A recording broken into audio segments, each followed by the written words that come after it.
Okay, this first drill that I'm going to show you is just giving you an idea of a good defensive back stance. It's not a specific stance we use for corner or safety. It'll just give you an explanation on how to use a stance to go through the drills that I'm going to send to you. Stance. To us, the stance has to be functional, it has to be comfort. Bottom line is we want to maintain that stance throughout our back pedal, so it's got to start with a good base.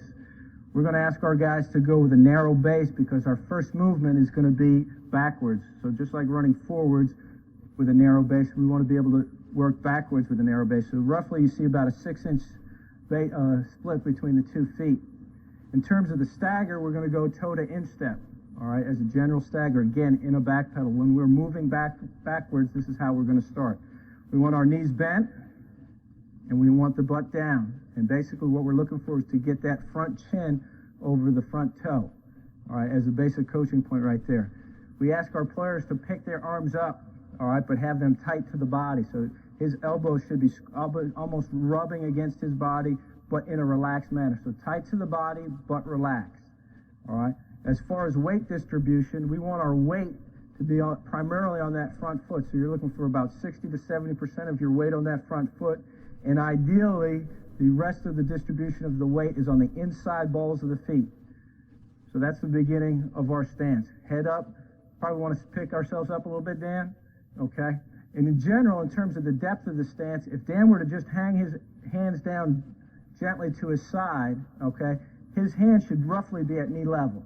Okay, but again, we want to pick those pick those elbows up, bring them tight to the body, and work from that base right there. Again, there should be balance.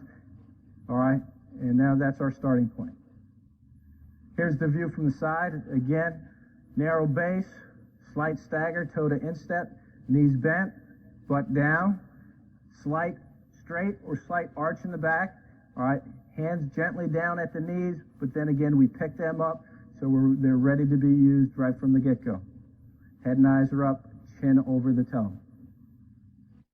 The drills that we start off doing, we always start from easiest to hardest. So a lot of the drills that I'll be sending you this week are going to be very simple drills to do. Okay, they're simple, but you really want to get the technique done. So when you get to harder drills, you understand how to do them. We're going to go through what we call pedal box. This is a good warm-up drill. Typically we do this at the beginning of an individual period for defensive backs.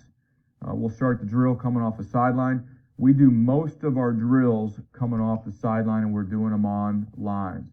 And our lines are used as reference points, and I'll kind of explain that a little further as we go through the different drills.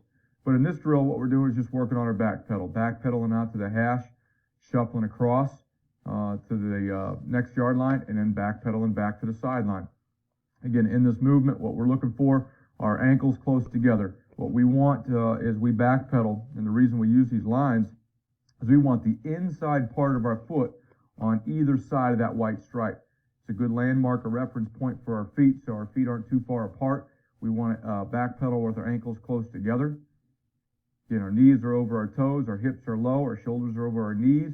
You can see with these guys here, the arms are locked at 90 degrees and the elbows are up behind the back, and they should be going wrist to hip with their arms. We talk a lot about pedal like you're going to play. This is a early drill that we would do in individual period to kind of get our body moving in the direction that we're going to with a lot of back pedal. Here it is with a weave. But again, it's not a half speed or 3/4 speed drill. It's a full speed drill, and we work on pedaling like we're going to play. It's the only way we can get better. I will talk about the weave and the angle pedal a little bit later, but we can pedal straight back and we can pedal at an angle and weave in this drill fairly quick. The next drill I'm going to show you is a drill I teach you guys how to make our proper breaks as DBs, and that's called T-step. Next drill, we talk about the back pedal and being able to transition to the forward run. Now we've got to be able to plant and drive out of that back pedal back towards the receiver, the ball carrier, their line of scrimmage. And this is just a drill that we use to teach the T-step. Okay, again, when we talk about planting and driving, my plant foot is the foot furthest in the direction that I want to go. My drive foot is my front foot that I'll get down and point it in the direction that I want to go. So here, it's just a two-step drill. before we ever get into the back pedal. It's walk, and when I point, it's a plant and drive. You can see he's going to plant and drive to his right at a 45-degree angle. His left foot will turn. That becomes his plant foot. His drive foot will get put down in the ground as fast as he can. He'll come out nice and low, headed in the direction he wants to go. Plant and drive. And what we're doing is just rapid fire back and forth. One line's going to their right, one line's going to their left. The players will rotate lines as they execute the drill. 1, 2, plant and drive. 1, 2, plant and drive. And again, it's important that we keep that plant foot within the cylinder of my body. I want to keep it underneath of me the best I can. We want to get that drive foot down as fast as we can. We want to keep the feet tied at the top. Okay, if you get a lot of separation between your plant foot and the drive foot, it's a waste of time. It takes you longer to get out of that back pedal. But this is just an easy way to introduce the T-step and that plant and drive before you ever get into a back pedal. This is one of the first things that we'll do before we do anything else. We want to, come out nice and low with the pads. Talk about almost being able to grab grass if they're coming out low enough. But we can get a lot of reps. Now for the next drill, we're going to incorporate the pedal with the T-step.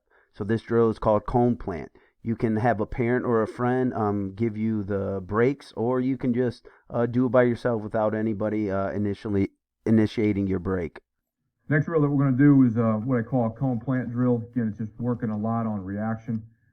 As you can see, once we teach the drills, the reaction part of the drill becomes probably as important as anything.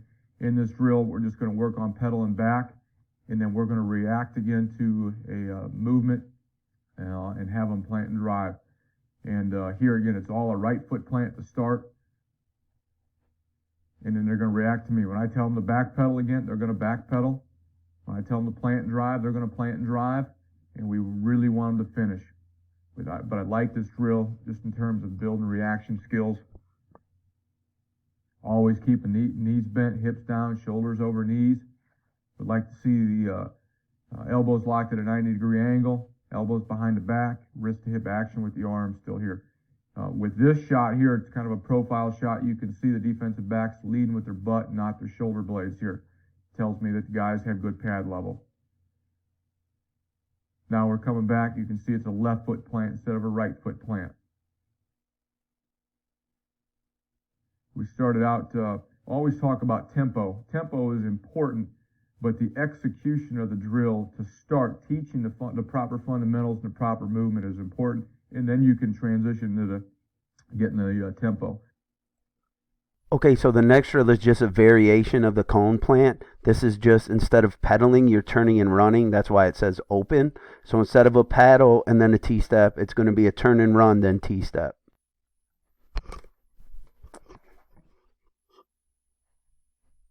There's no volume on this one, but as you can see, they're opened one way, so they're open to their left on this. It's the same drill. All they're doing now is they're reacting in a turn and run instead of a pedal. You notice you still have your plant step, which is that back foot, and your drive step. So the rules of your T-step never end. It's always plant and drive. But again, so the next drill that you're going to see is the agility box. Again, you could use someone to point you in the direction to go in, or you can do this by yourself. Again, this is incorporating a pedal with a T-step, a turn and run. Now we're turning and running on a 45. But again, this is incorporating two things we've already done: T-step, pedal, and turn and run. What we're going to talk about is what we call an agility box. I really like this drill. It's something I usually do early in fall training camp. It's actually something that we do with every position group in our off-season workouts. As a defensive back, our life is all about reaction. And what I do in this drill is I just get the guys pointed in a lot of different directions, and their eyes are focused on me as the coach, and they're going to react to me. I've got a 10 by 10 box set up here. First command, I'll say set hit. They'll get their feet firing in place, and then I'm going to point them in different directions, and we're just going through a lot of different movements that defensive backs have to do. So either they're going to back pedal, plant and drive, back pedal, plant and drive, open at a 45-degree angle, and then I say out. and I want them to finish the drill through the cone. And then sometimes we will have balls here where they got to go attack the ball at the high point. Next guys will hop in the box, set hit, fire their feet in place, and they're just going through the different movements. Again, we want to keep the knees bent, hips down, knees over toes, shoulders over knees. We want our arms, the elbows locked at 90 degrees, elbows behind the back, and we want to pump the arms, wrist to hip action. Two new guys will hop in the box. Again, I really like it just because it's working on reaction, having eyes on a fixed focus, on a key, and changing directions, and then finishing the drill. Because it's a great drill for defensive backs, but I do think it's something that's good for all positions, especially during the off season. And you can incorporate whatever type of movements that you want that are specific to different positions. But we typically go 4 or 5 different movements, and then we're out of the box. These last 2 drills are some drills you can have fun with. You don't need a ball to do this, okay? This is just a box drill with a back pedal, plant, and drive. The cones are 5 yards apart.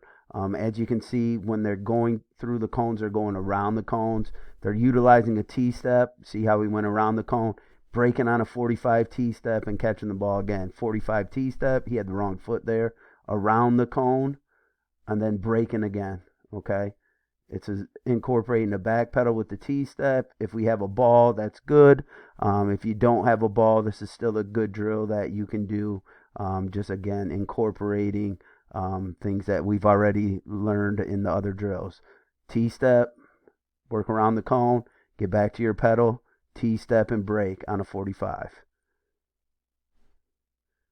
You'll see a lot of guys not having a proper T-step. Remember, you need to turn that foot on your T-step so you can get that whole foot in the ground. That was a good T-step right there.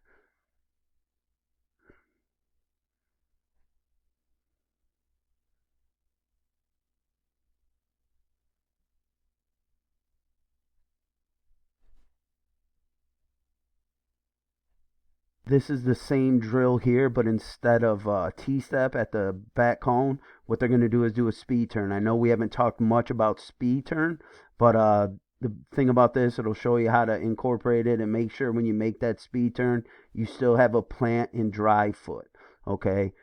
You want to work hard down on a 45 on your speed turn at the top, okay? Again, it's just a difference than T-stepping. It's just we're starting to learn speed turn, okay? I mean, these guys are NFL guys, and they still have trouble with it here, okay? But instead of a T-step, again, it's going to be a speed turn at the top. And again, if you watch these guys, they still have a plant foot and a drive foot, okay? The plant foot is the one up at the top, and then the drive foot is the one that's taking them back here sharp on a 45, okay? You got to get your head and hips around so you can get hard on a 45 on your speed turn. Okay, again, this is a drill that you can have fun with here once we've done all the other ones, but still, this is a technique that we will use. Again, on a speed turn, you still have a plant and drive foot, and you got to look at the feet of these DBs while they're doing these drills, okay? Again, if you don't have someone to throw you a ball, it's fine just to do the drill. Remember to work around the cone, okay, after your 45. To get back, he works around the cone and then he gets back into his pedal, and he's working around the cone too on his speed turn. Okay, again, just incorporating a speed turn into some things that we've already worked on today.